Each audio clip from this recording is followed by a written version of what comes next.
Kasi nung pumasok, nakabrief ako. Nilundagan ako ng gano'n. Hindi ko na-expect na gano'n. Hindi ko nakalakang pinto. May nangyari sa inyo? May nangyari kasi nag-init ng katawan ko. Ikaw ba naman, lalaki ka, hindi ka mag-iinit. O, dahil siyempre, alam mo na, nung pumatong, tumaas yung bandera. Ano reaction mo nang mawala at mamatay si Pepsi Paloma? Wala na ako So, dito. yun mga pre, pag-usapan natin ngayon itong patungkol po kay Pepsi Paloma, no? Kasi, nako, mainit-init po itong issue na to, no?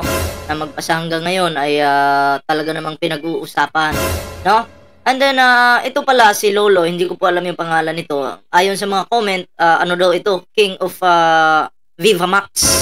Nung kabataan daw ito, nung kabataan daw nitong ni Lolo, ano daw ito, kumbaga, pogi. Diba? Oo, at ayon sa mga sinasabi niya sa bidyong ito, ay may nangyari daw po sa kanila ni itong naging viral ngayon na si Pepsi Paloma. Okay? Kasi nga, eto si Pepsi Paloma daw po ay gumagamit daw po ng ipinagbabawal na gamot. No? Ayon po sa lolo na to. No? Hindi ko po kasi kilala, pasensya na ha. Oo. Oo. At ang tanong dito, nakarelasyon ni Pepsi Paloma na pinalabas na rapist para pirahan? Yun yung tanong eh. Sino kaya ang di umano'y nakarelasyon daw ni Pepsi Paloma na pinalabas na rapist upang tirahan? Oo. Ayun yung tanong eh, 'di ba? Kasi mga pre, ako'y naniniwala, no. Ako po sa akin lang po Ako po'y naniniwala na si Vic Soto po at ang mga Soto, no?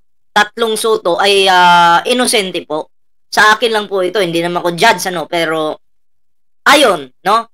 Ayon dito sa mga lumalabas na mga issue ngayon, no? Kasi ang mga Soto po talaga nung panahon nila, magpasa hanggang ngayon, ano po 'yan? May mga pera, sikat, 'di ba?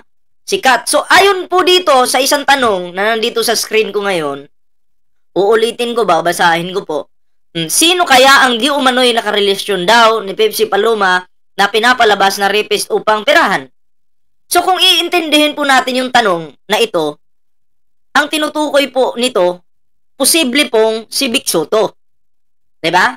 Kasi nga kilala, may pera. And then si Pepsi Paloma ay gumagamit di umano ng ipinagbabawal na gamot. O syempre, pag ikaw ay gumagamit ka ng ipinagbabawal na gamot, yung isipan mo medyo magulo. Hindi mo alam yung ginagawa mo, 'di ba? Pero eto po, no, panoorin po natin itong video, no, ng isang lolo, no?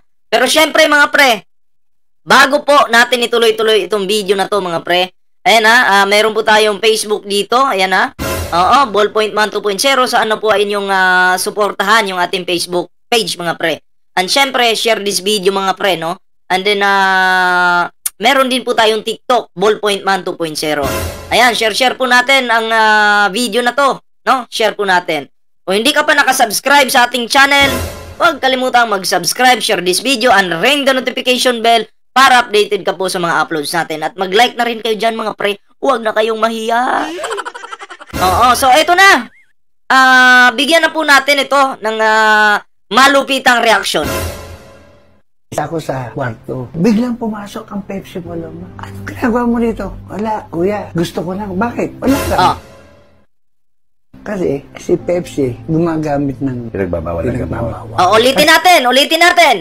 Galing po yan kay tatay Isa ako sa kwarto. Biglang pumasok ang Pepsi Paloma. Ano ginagawa mo dito? Wala, kuya. Gusto ko lang. Bakit? Wala lang. Kasi si Pepsi gumagamit ng Pinagbabawal na gamot. Naka-brief daw po yung tao. Tapos open yung pintuan, biglang pumasok si Pepsi Paloma. Siyempre kung pagbabasihan po natin yung kwento na to, siyempre kung normal po yung isipan mo, no? Hindi mo po magagawa na pumasok sa kwarto ng isang lalaki.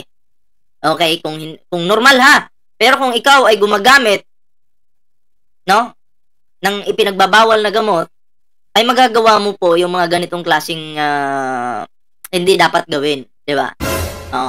Pero ang pinagbabasihan po natin dito yung kwento, no?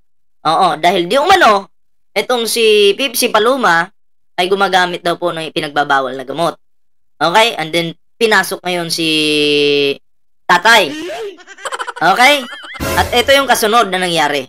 bawal. Kasi nung pumasok, nakabrief ako. Nilundagan ako ng ano. Hindi ko na-expect na gano'n. Hindi ko Nilundagan po ha. Ayon sa kwento, nilundagan. nakalakampin. May nangyari sa inyo. May nangyari kasi nag-init ng katawan ko. Ikaw ba naman, lalaki ka, hindi ka mag-iinit. O, dahil siyempre, alam mo na, nung pumatong, tumaas yung bandera. Ano reaction? So may nangyari, may pumatong, tumaas yung bandera, sabi ni tatay. Okay. So, merong kababalaghang nangyari sa panahon na yun. Okay? Kasi inuulit ko po, itong tinatapik natin ngayon na isang lolo ay king of ano daw to? Kumbaga yung mga malalaswang ano ba? Anong to? Betamax? Betamax ba? Tama ba? Di kasi ako nanonood yan eh. Inosente kasi ako eh. Alam nyo naman eh. Inosente si Ballpoint. Marinig kita sa mukha eh. Oo, totoo naman. Ayaw nyo maniwala. Sige, tuloy natin. Mo nang mawala at mamatay si Pepsi Paloma. Wala na ako dito nung nasa Saudi na ako. Pinadala ng misis ko yung picture, nagpakamatay na nabasa ko. Tapos nung nagpakamatay si Pepsi, nagulat ako nung pakamatay siya. Marami kasing problema yun. Maraming problema si Pepsi Paloma, no? And then, sabi ko nga sa inyo, sa panahon natin ngayon, marami din pong nagpapakamatay. Lalo na pag lulong ka. No? Ito totoo po ito. Marami po. Lalo na pag lulong ka sa pinagbabawal na gamot. Magagawa mo pong kitilin yung sarili mong buhay. Dahil nga, hindi normal yung takbo ng isipan ng isang tao kapag nakakagamit po ng pinagbabawal na gamot. Maari, yung iba nga, sinasaktan yung sarili, sinasampal-sampal yung muka, yung iba, pinapatay nila yung sarili nila. Diba? So, yun po yung nangyayari. Okay? Posible po yan. Okay? Pero hindi naman natin sinasabi na si Pepsi Paloma ay gumagamit talaga ng illegal na droga, no? Pero, ayon sa kwento, kung pagbabasihan natin, gumagamit daw. Diba? Okay, tuloy natin. Love daw ang isa sa mga dahilan. Correct. Ano daw? Ano daw? Kasing problema Okay. yun. Love life daw ang isa sa mga dahilan. Correct. Love life. Okay. Dito nasisingit yung title. Kasi yung title dito, sino kaya ang di umano'y nakarelasyon daw ni Pepsi Paloma na pinalalabas ng rapist upang perahan? Pero ayon dun sa teaser na lumabas, doon sa pelikula na ginagawa ni Daryl Yap, si Vic Soto daw. Okay? Pero, si Pepsi Paloma, ayon kay Lolo, gumagamit daw ng pinagbabawal na gamot. So, hindi normal yung isipan kung ganun. Ngayon, anong purpose? Bakit ginawa yon ni Pepsi Paloma? Para ba pirahan si Vic Soto? Ayun eh. Diba? Kasi lahat po gagawin ng isang tao kung hindi normal yung isipan mo. Pwede kang mamera, pwede mong patayin yung sarili mo. At nagawa nga ni Pepsi Paloma yan. Diba? Tuloy natin. Kasi mahirap din sila. Napunta namin sa Santa Rita, Olongapo. Talagang mahirap siya. Parang kubo lang ang bahay nila, Pepsi. Kaya napilitan siyang gano'ng mag-artist. Pero sinasabi ng isa sa mga naging karelasyon nitong si Pepsi Paloma ay isang kilalang tao sa Pilipinas o sa Kilalang tao. So, maliwanag naman eh. Ang tinutukoy dito si Vic Soto po. Okay? Sige, pakinggan natin. lipunan. Totoo po ba ito? Totoo yan. Kasi Totoo daw. Totoo. So, medyo nagiging maliwanag na po yung lahat. Diba? So, sa nakikita ko dito, ito po sa akin mas paniniwalaan ko po yung tao na normal yung takbo ng isipan kumpara doon sa tao na gumagamit. Okay? Hindi ko sinasabing si Pepsi Paloma ay gumagamit. Diba? Pero ang sa akin po, kung dalawang tao yung ihaharap mo sa akin, magkukwento sa akin, isang bangag, isang gumagamit, at isang normal, doon po ako maniniwala sa normal yung isipan. Yun po yun.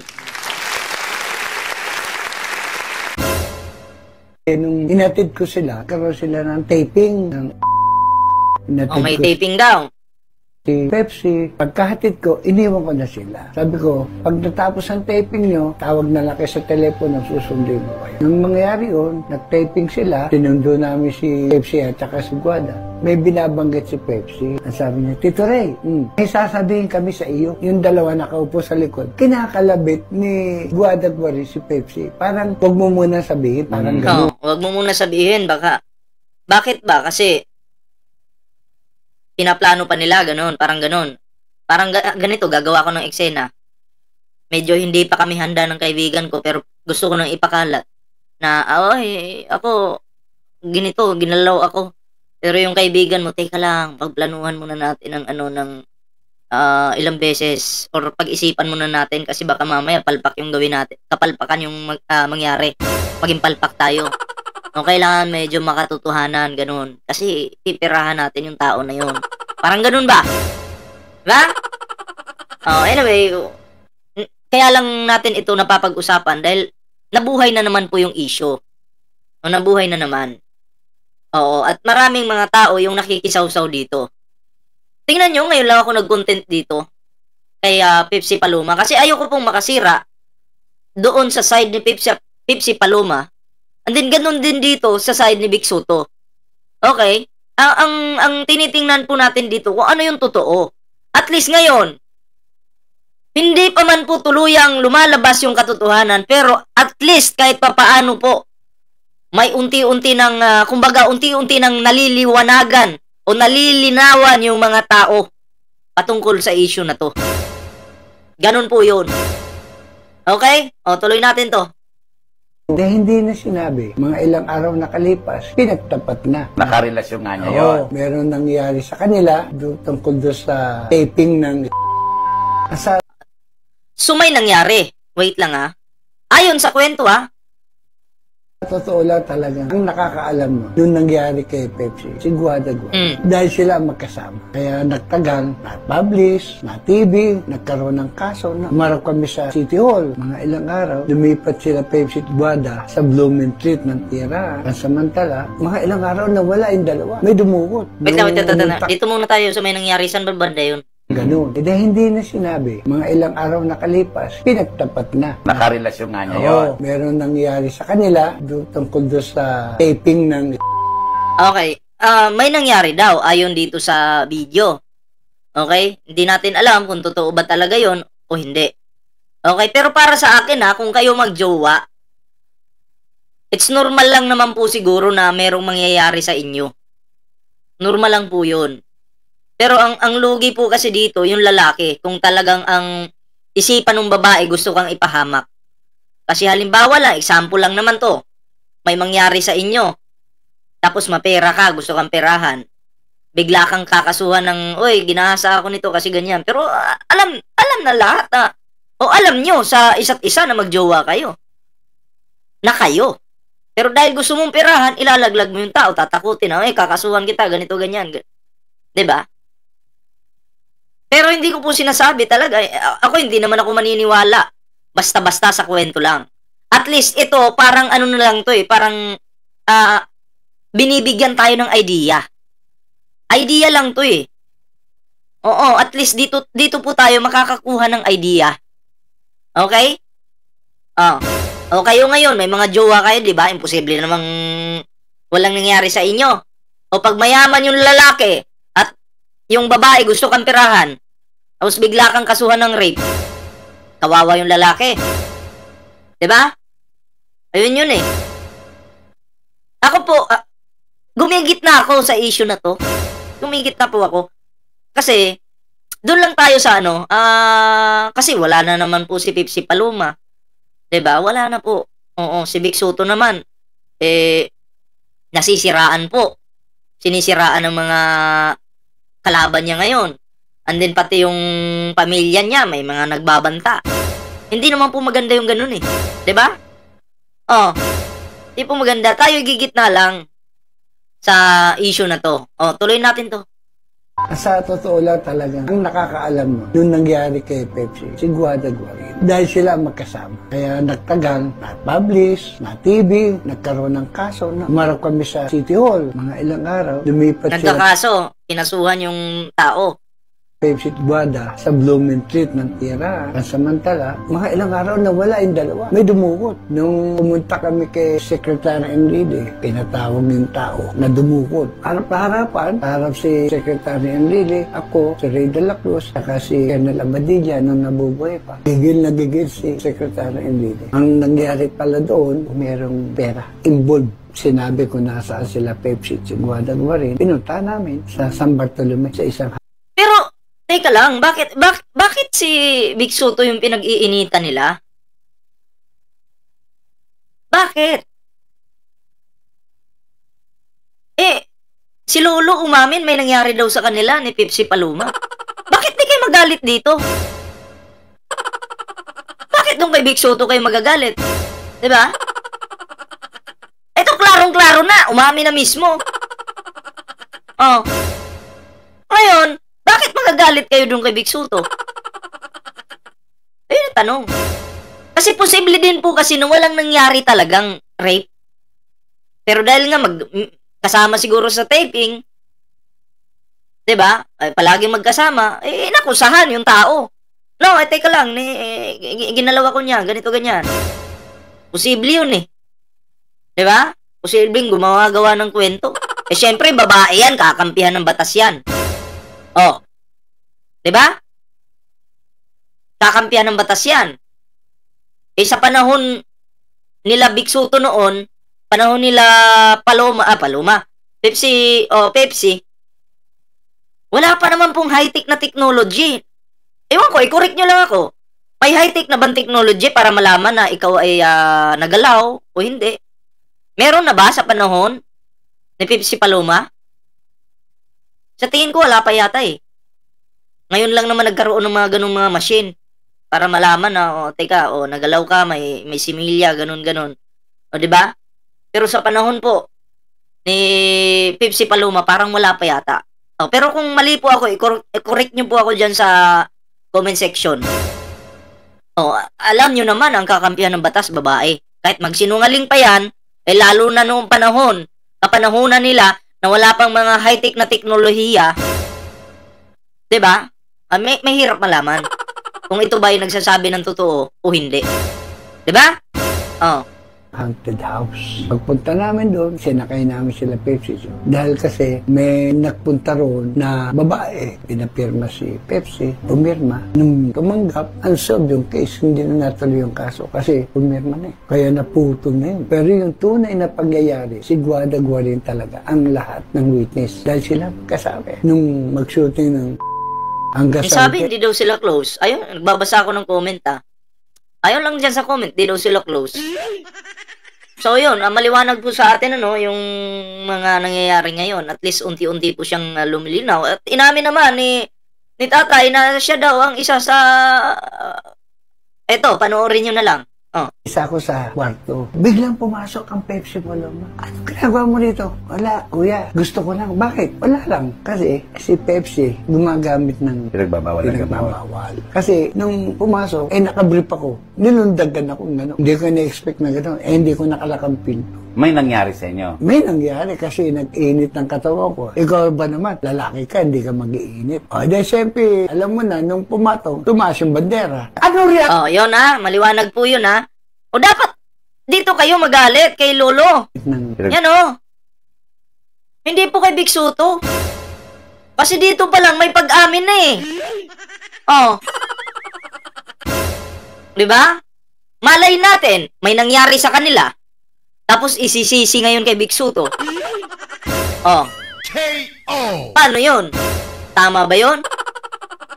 At least po nabigyan natin ng reaction itong video na ito. Ayan para unti-unti pong maliwanagan yung lahat. Ako, ngayon lang ako nag-content kay Pepsi Paloma kasi gusto ko yung i-content ko po yung sigurado. Kasi hindi naman po tayo katulad ng mga DDS na sure ball. Okay? Kasi yung mga kasamahan kong vlogger, alam nila, kumbaga, alam na nila yung kwentong yan. Kaya pansin nyo na nagko-content sila. Ako, nung makita ko yung video na to, nagulat ako at unti-unting naliwanagan yung isipan ko. No, ganito pala. Okay. Di ba? So, yun lang po muna yung ating video ngayon mga pre. At eto po, no? Meron po tayong dito, Facebook page. Huwag kalimutang i-follow yung ating Facebook page. TikTok, ayan ha, same lang po yung pangalan, Ballpoint Man 2.0.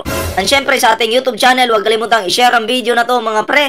Ayan at mag-like na rin kayo sa video and also ring the notification bell pag nag-subscribe po kayo, ha? Sa mga bago nating subscriber, maraming salamat po. So ayun lang mga pre, hanggang dito lang muna yung ating video. Ingat-ingat and kita-kits po mamaya sa susunod nating video. Ingat and bye-bye.